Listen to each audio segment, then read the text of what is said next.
Kaning proyekto nga nakita ninyo right now is nagkantidad ni og 33.77 billion. O niya kaning nga proyekto dakong tabang na ni sa taga Davao inyo pagmahuman. Sumayong adlaw kaninyong tanan no, right now kining nasa tong likuran mo ni ang Santa Ana Coastal Bridge.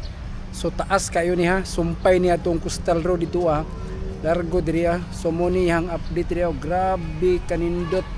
Samot nagmahuman na ni nga tulay, diretso na ni dito sa may paingon og Castillo. So mo ni ang sumpay no, gikan ka og Coastal Road sa may Talumo, diretso na ni siya sa may Santa Ana. So mo ni ang Santa Ana Bridge. So dakong tabang jud og mahuman ni nga tulay or kini nga proyekto kaning Coastal Road, kay ang ubang mga sakyanan nga moadto og kanang Panabo diretso na dili na moagi og city. Especially kung gikan ka og Turil, gikan ka og Digos ba, paingon ka og kanang Tagum, Panabo, o di na ka kailangan nga moagi og city aside sa kanang diversion road. So diretso gid diha, paingon ni siya og kanang Castillo. Grabe nindot kayo, tas kayo mahuman lang ini, grabe nindot kayo mag-rides diri banda ba. Mo ni ang update diri sa may Santa Ana Bridge diri banda oh.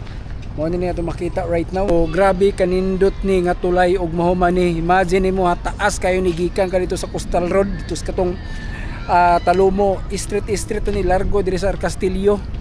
Kanang traffic dia sa Davao City mabawas-bawasan na kay diri naman mangagi ug kanang diri na moagi og paingog Tagum City. But alright na wala na tay nakita nga nagtrabaho diri ano, kay human naman ni siya, pero gihulat na lang ni kung palig-on ba, kay syempre palig-unon pa manigpila ka bulan. Para pud mahuman ang saunahan na ni bago magamit ni nga tulay. So as you can see naman diri sa baba medyo nagkalat pa, nagkatag pa ning mga sakyanan diri. So para sa kasayuran sa tanan ha, katong gusto nga mag-island hopping or motabok og Talikod Island, moatog Isla Rita or asa ba ka diha nga side, diri adto ka manukad sa may Santa Ana Port, kay naa diri ang mga bangka ka na nag-island hopping sa Samal Island. So grabe kanindot jud ni nga tulay kini nga Coastal Road og mahuman. Nakita bitaw ninyo tong Coastal Road sa Talumo katong nahuman na. Unya kaning Davao City na ang pinakataas og pinakanindot nga Coastal Road sa Pilipinas. Kung mahuman lang ni nga proyekto, ang Davao City na ang naay pinakanindot nga Coastal Road og pinakataas sa Pilipinas. Grabe. Area ang grabe kanindot sa view.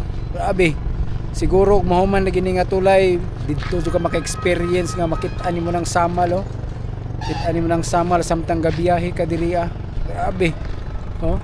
Perfect kaayo. Sunrise og sunset ang ma-experience nimo diri. Grabe kanindot bitaw no, magmotor-motor ka or magsakyanan ka diri ka na makita nimo ang city nga grabe kanindot unya, grabe ka peaceful unya, grabe ka safety. So right now medyo traffic yun ang Davao City, pero pag mahuman ni na mga proyekto sigurado 1000% mabawas-bawasan na yun ang mga problema sa traffic diri sa city. Grabe kanindot so diri, grabe ka limpyo unya, grabe ka peaceful.